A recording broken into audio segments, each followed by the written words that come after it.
ஹோலி பண்டிகையொட்டி வடமாநிலங்களில் கொண்டாட்டங்கள் களை கட்டின. தலைநகர் டெல்லி, குஜராத், ராஜஸ்தான், உத்தரப்பிரதேசம், மத்திய பிரதேசம், மகாராஷ்டிரா உள்ளிட்ட மாநிலங்களில் பொது இடங்களில் கூடியவர்கள் ஒருவர் மீது ஒருவர் வண்ணப் பொடிகளை தூவியும் தண்ணீரை பீச்சி அடித்தும் நடனமாடியும் உற்சாக கொண்டாட்டத்தில் ஈடுபட்டனர். மும்பை, ஜெய்ப்பூர் உள்ளிட்ட இடங்களில் நடந்த ஹோலி கொண்டாட்டங்களில் வெளிநாட்டினரும் கலந்து கொண்டனர். பொதுமக்களோடு இணைந்து அரசியல் கட்சித் தலைவர்களும் ஹோலி கொண்டாட்டத்தில் ஈடுபட்டனர்.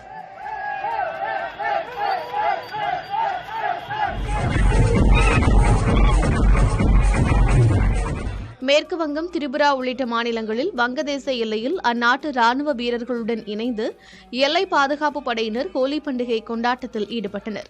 அப்போது பாடல்களை பாடியும் நடனமாடியும் ராணுவ வீரர்கள் ஹோலி பண்டிகைகளை கொண்டாடினர். பஞ்சாப் மாநில எல்லையிலும் இந்தியா, பாகிஸ்தான் ராணுவ வீரர்கள் ஹோலி பண்டிகையை உற்சாகமாக கொண்டாடினர்.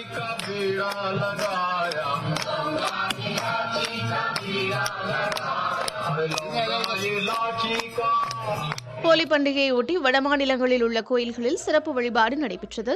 இதில் திரளான பக்தர்கள் கலந்து கொண்டு வழிபாட்டில் ஈடுபட்டனர்.